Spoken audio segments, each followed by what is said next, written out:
കീർത്തി എന്നോട് ഈ കാര്യം സൂചിപ്പിച്ചിരുന്നു. ഏയ് അങ്ങനെ പറയൂ. രണ്ടുപേരുടെയും പെരുമാറ്റം കണ്ടപ്പോ ഞാൻ ഉറപ്പിച്ചതാ.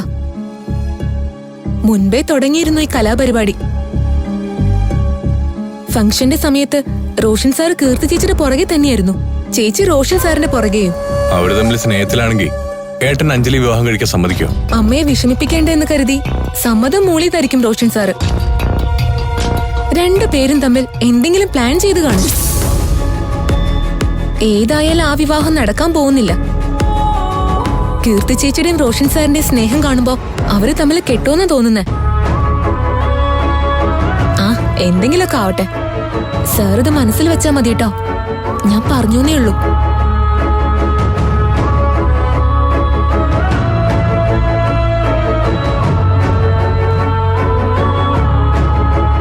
ഞാൻ ഏതായാലും കൊണ്ടുവന്നല്ലേ, ചൂടാറും. ചായ കുടിക്കേ.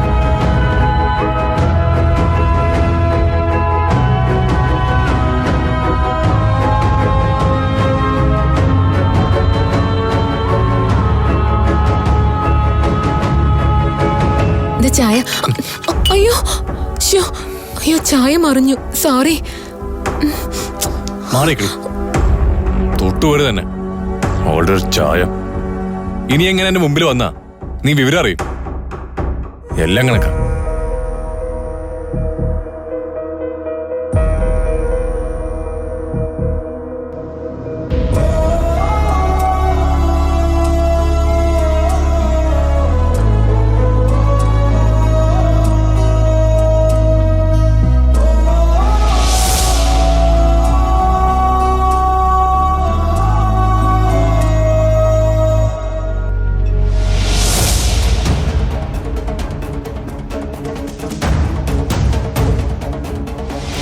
അമ്മയ്ക്ക് വേണ്ടി ഈ സമ്മാനം ഞാൻ നൽകാം.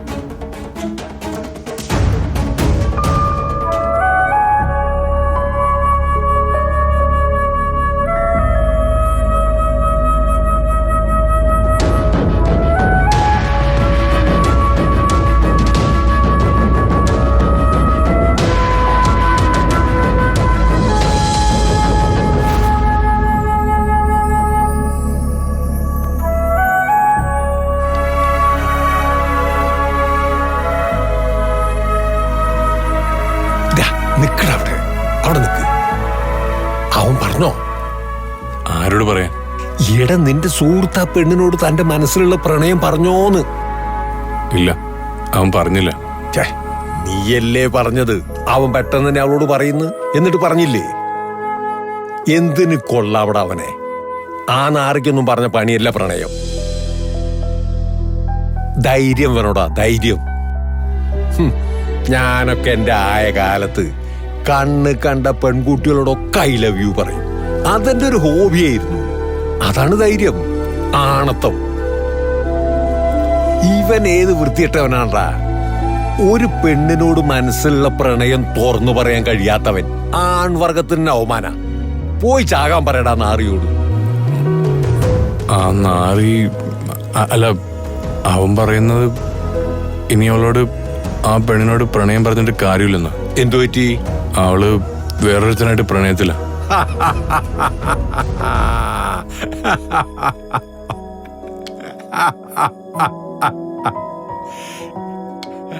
അത് കലക്കി. അവന്റെ നെഞ്ച് കലങ്ങിയിരിക്കുക.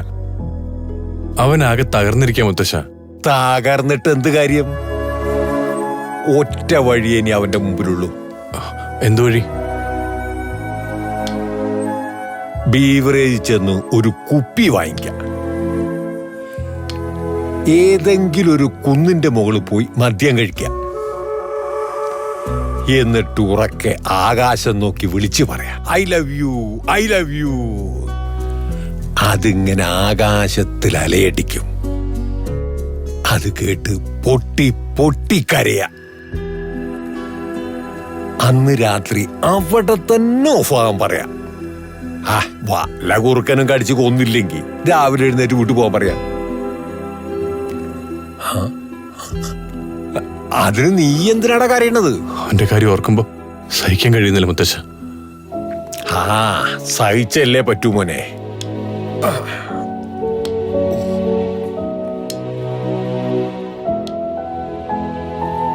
ആ പെണ്ണും വേറൊരു ചെറുക്കനും പ്രണയത്തിലാണെന്ന് നിന്റെ സുഹൃത്തിനോട് ആരാ പറഞ്ഞത്? വേറൊരു പെണ്ണ്. എടാ, പെണ്ണാണോ പറഞ്ഞത്? എങ്കിലത് വിശ്വസിക്കരുത്. ചിലപ്പോ നുണ പറഞ്ഞതാവാം. നീ നിന്റെ സുഹൃത്തിനോട് പറയാ ആ പെണ്ണിന്റെ കാമുകൻ എന്ന് പറയുന്നവനെ ചെന്ന് കാണാൻ. വളരെ തന്ത്രപൂർവം സംസാരിച്ച് അവര് തമ്മിൽ പ്രണയത്തിലാണോ എന്ന് മനസ്സിലാക്കുക. അല്ലാതെ വേറൊരു പെണ്ണ് പറയുന്നൊന്നും വിശ്വസിക്കണ്ട. പെട്ടെന്ന് തന്നെ അവനെ ചെന്ന് കാണാൻ നീ നിന്റെ സുഹൃത്തിനോട് പറ. ഹോ. ആ. പിന്നെ ഈ ഉപദേശത്തിനൊക്കെ ചെലവുണ്ട് കേട്ടോടാ മോനെ.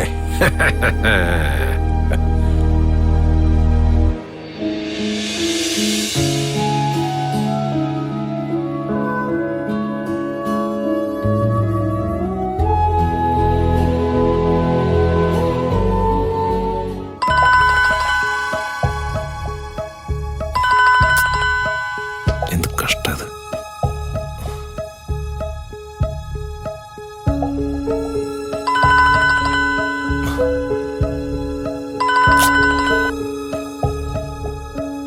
ഹലോ അഞ്ജലി, ഞാൻ ഓഫീസിലാ, അല്പം തിരക്കിലാണ്, പിന്നെ വിളിക്കാം. ഓക്കെ.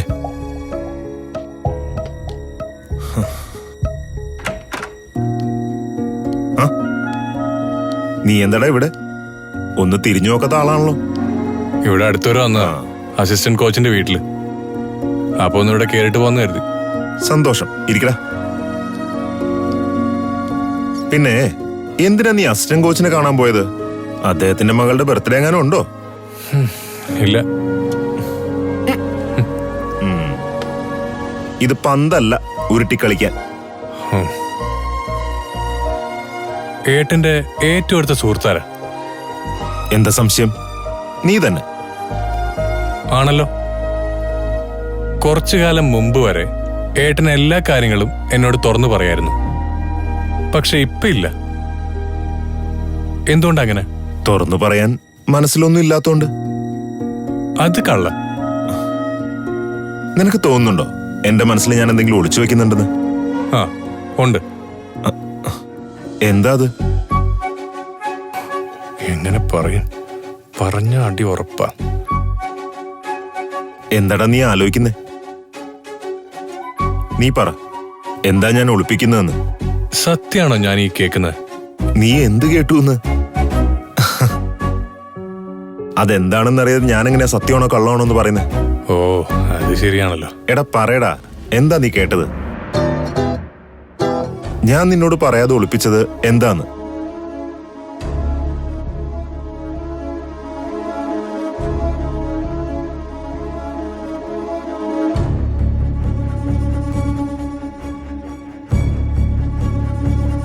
പറയടാ. ഹേയ്, പറ്റിച്ചേ. ഞാൻ ഏട്ടന്റെ ഉള്ളറിയാൻ വേണ്ടിട്ട് ഒരു നമ്പർ ഇറക്കിയതല്ലേ. എന്തോന്നാടാ, ചെറിയ കുട്ടികളെ പോലെ. ആശ്വാസം, എന്റെ മനസ്സിൽ കീർത്തിയുള്ള കാര്യം ഇവനെ അറിയില്ല. വേറെ വിശേഷമൊന്നും ഇല്ലെങ്കിലേ എഴുന്നേറ്റ് നീ വീട്ടിൽ പോവാൻ നോക്ക്.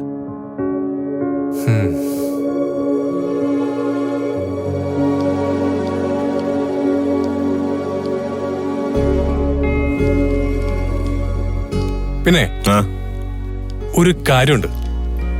ഈ കീർത്തി നമ്മൾ കരുതുന്ന പോലെ അത്ര നല്ല കുട്ടിയൊന്നും അല്ല. അതാ ഞാൻ അവളായിട്ട് അടുക്കാത്തത്. ഞങ്ങൾ തമ്മിൽ എപ്പോഴും ഉടക്ക.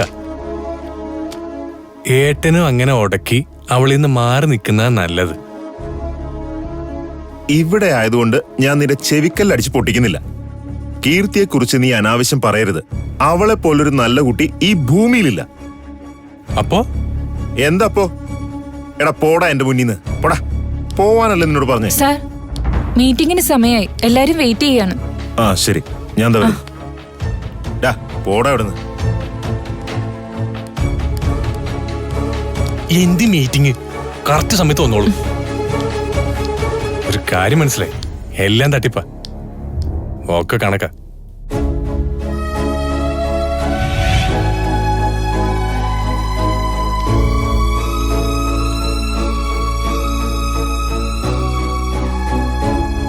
പൂമുഖ കിളിവാതിൽ തുറക്കുകയില്ല,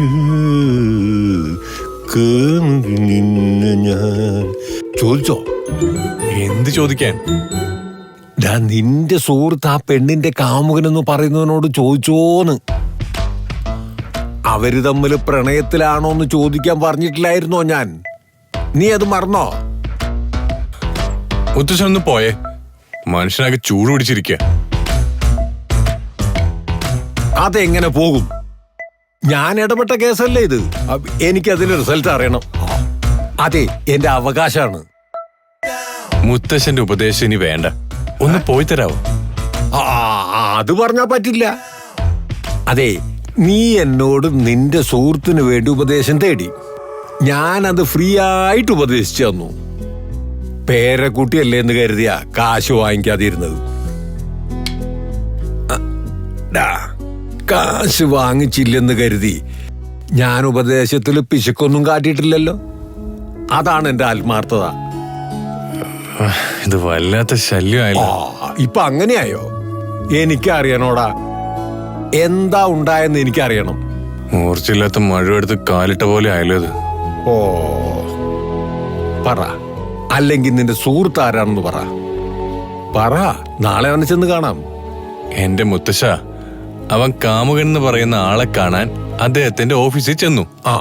തന്ത്രപരമായിട്ട് സത്യങ്ങൾ ചോദിച്ചറിയണമെന്ന് ഞാൻ പറഞ്ഞതല്ലേ? അവൻ ചോദിച്ചില്ലേ? ചോദിക്കാൻ പറ്റിയില്ല. എന്തുകൊണ്ട്? അവര് ബന്ധുക്കളാണ്, ചോദിക്കാനുള്ള ധൈര്യം വന്നില്ല. മുത്തശ്ശ, ഇതേ ആ മാങ്ങാ തലേന് കൊണ്ടുപോയി കൊടുക്ക്. ഇത്രയും നാണം കെട്ടവനായി പോയല്ലോടാ നിന്റെ സുഹൃത്ത്. ഇനി ഒരു വഴിയേ ഉള്ളൂ.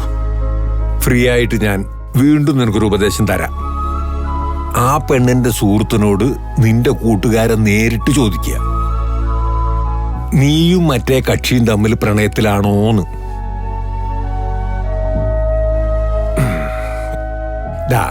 പ്രണയത്തിലാണെന്ന് അവള് പറഞ്ഞാൽ കണ്ടം വഴി ഓടുക. അല്ലെന്ന് പറഞ്ഞ നിന്റെ കഴുത്തിൽ ഞാൻ താലി കിട്ടും. അതിന് സമ്മതാണോ എന്ന് ചോദിക്കുക. നിന്റെ സുഹൃത്തിനോട് എത്രയും പെട്ടെന്ന് ആ പെണ്ണിനെ പോയി കണ്ട് സംസാരിക്കാൻ പറയാ. അതെ, പ്രശ്നാവോ? എന്ത് പ്രശ്നം?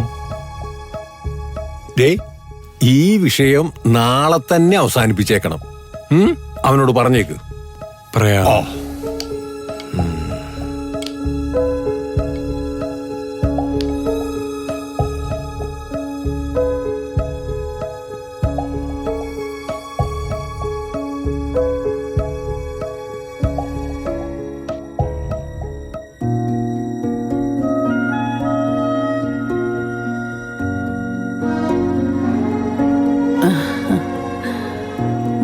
ലോൺ എത്ര അടച്ചു? കുറച്ചു മുതലും പലിശ അടച്ചു. ഇനി കുറെ കാലത്തേക്ക് ആരെയും പേടിക്കണ്ട. ഈ കാറ്ററിംഗ് സർവീസ് ഒക്കെ നടക്കും. കേറ്ററിംഗ് സർവീസ് നടത്താനുള്ള സാധനങ്ങളൊക്കെ വാങ്ങിയില്ലേ? എല്ലാത്തിനും എന്റെ മോള് കൂടെ ഉണ്ടല്ലോ. ഇപ്പോ വല്ലാത്തൊരു ധൈര്യമുണ്ട് എനിക്ക്.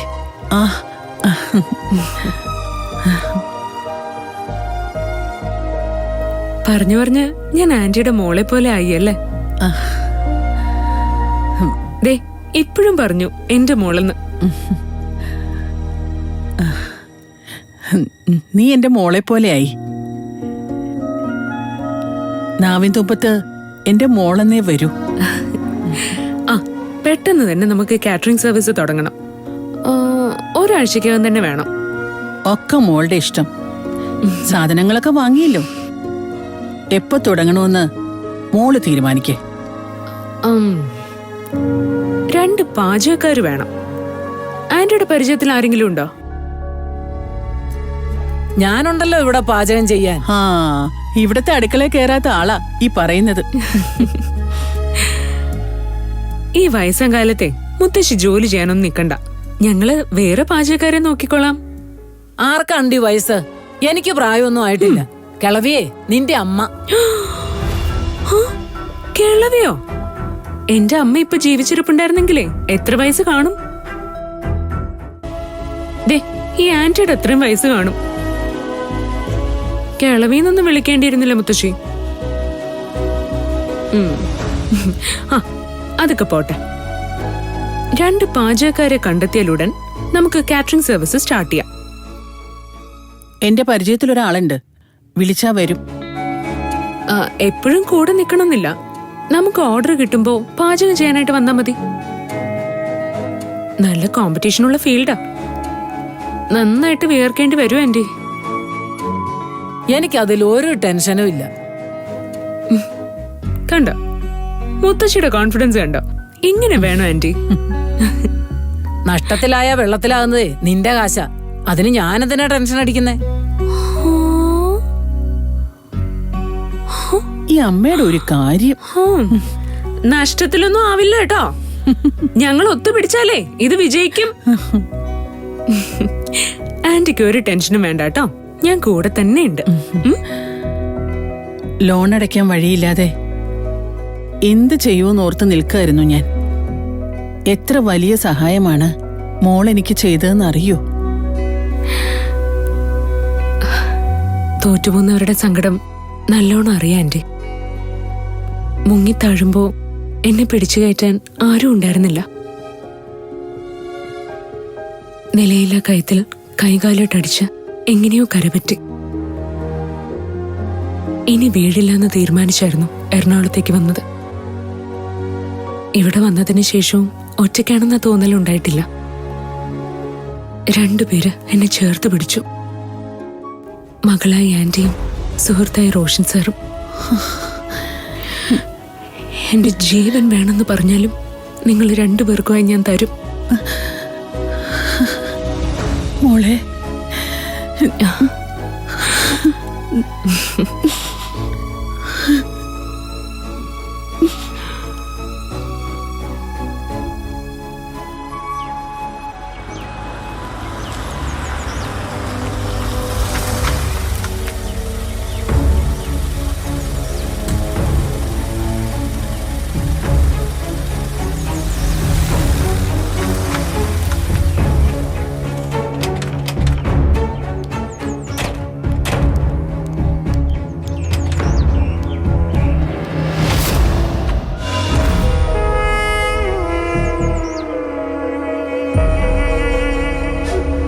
ഒരു നിമിഷമേ.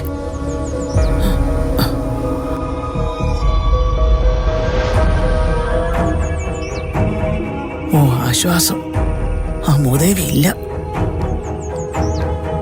എടുത്തോ എടുത്തോ.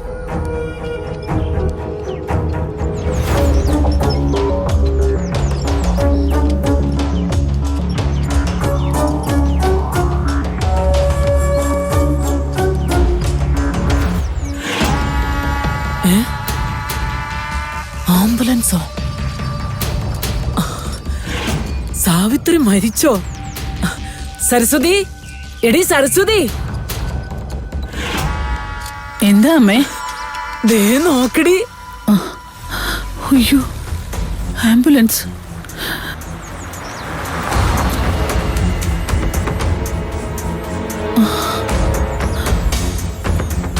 ആർക്കാ കോവിഡ്?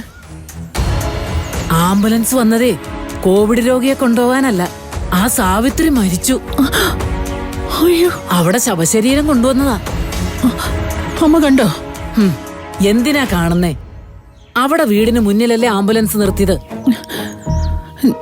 കരച്ചിലൊന്നും കേൾക്കുന്നില്ലല്ലോ. ആ ദുഷ്ടം മരിച്ചാൽ ആര് കരയാനാ? ആ പെണ്ണ് കരയാനുണ്ട്. അവള് കരഞ്ഞു കരഞ്ഞു തളർന്നു കാണും. അതാ അനക്കമില്ലാത്തത്. ഈശ്വര, നീ എന്തിനാണ് ഈശ്വരനെ വിളിക്കുന്നത്? ഞാൻ ഈശ്വരനെ വിളിച്ചിട്ടാ അവള് പോയത്. എന്നാലും എന്റെ ദൈവമേ, എന്റെ പ്രാർത്ഥന നീ പെട്ടെന്ന് കേട്ടല്ലോ. എനിക്ക് വയ്യ. കുറച്ചും കൂടെ ആയിക്കോട്ടല്ലേ? മതി.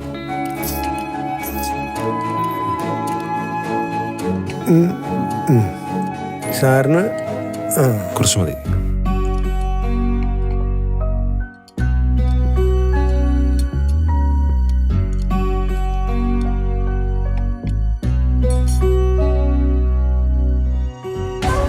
റോഷൻ സാറിന് കുറച്ചുകൂടി ചോറെടുത്തേ. വേണ്ട കീർത്തി, കഴിക്കുന്നേ. എന്റെ വക കുറച്ചുകൂടി. ദാ മതി. കുറച്ച് രാഹുൽ സാറിന് വിളമ്പ് കീർത്തി. രാഹുൽ സാർ അത്രയും കഴിച്ചാൽ മതി. ഫുട്ബോളർ അല്ലേ, ചോറ് ഇത്തിരി കുറയ്ക്കണം. അത് കറക്റ്റ്. കുറച്ചു ദിവസം പട്ടിണി കിടണം അവനെ, എന്നാലേ അവൻ ഫിറ്റ് ആവും.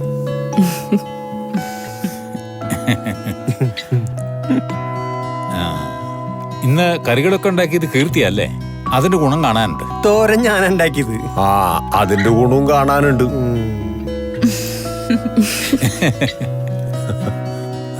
അല്ല പിന്നെ മതിയാക്കിയോ? ഒരു ടേസ്റ്റും ഇല്ല ഫുഡിന്. ഛർദിക്കാൻ വരുന്നു. ഒന്നുമില്ലാന്ന്. അവനെ അനുപമയ്ക്ക് പഠിക്കുക. അനുപമയോടെ കുട്ടികളെ പ്രാക്ടീസ് ചെയ്യിക്കുക. എല്ലാവരും അവരവരുടെ വഴിക്കുക. റോഷന്റെ അഞ്ജലിയുടെയും വിവാഹ തീയതി അടുത്തു. നമുക്ക് ഒരുക്കങ്ങളൊക്കെ തുടങ്ങണ്ടേ? അതിനെക്കുറിച്ച് ആരും സംസാരിക്കുന്നു പോലുമില്ല. ഒക്കെ അനുപമയെ ഏറ്റിരിക്കുക. അവളാര്? Event management മാനേജരോ? എല്ലാവരും കൂടി വേണ്ട ഇതൊക്കെ ചെയ്യാൻ. അത് ശരിയാ. ഇവനെ കണ്ട ആരെങ്കിലും പറയോ കല്യാണം കഴിക്കാൻ പോകുന്ന ചെക്കനാണെന്ന്? ഒരു ഉത്സാഹവും ഇല്ല. അത് ശരിയാ. വിവാഹ നിശ്ചയത്തെക്കുറിച്ചും വിവാഹത്തെക്കുറിച്ചും അവനിതുവരെ സംസാരിച്ചിട്ട് പോലുമില്ല. എടാ, നീ നിന്റെ സുഹൃത്തിന്റെ കാര്യത്തിൽ കാണിക്കുന്ന ഉത്സാഹം പോലും നീ നിന്റെ കാര്യത്തിൽ കാണിക്കുന്നില്ലല്ലോടാ. ഭക്ഷണം കഴിക്കാനും വിടില്ല, ഒരു സ്വസ്ഥയും തരില്ല എന്നുള്ള വാശിലല്ലേ എല്ലാരും. ദേ പോയി. ഇവന്റെ പ്രശ്നം ഇതുവരെ തീർന്നില്ലേ? അതെ, നമുക്കിനി അവനെ കാത്തിരിക്കണ്ട. വേണ്ട ഒരുക്കങ്ങളൊക്കെ അനുപമയ്ക്കൊപ്പം നിങ്ങളും ചെയ്യുക. എന്തേ?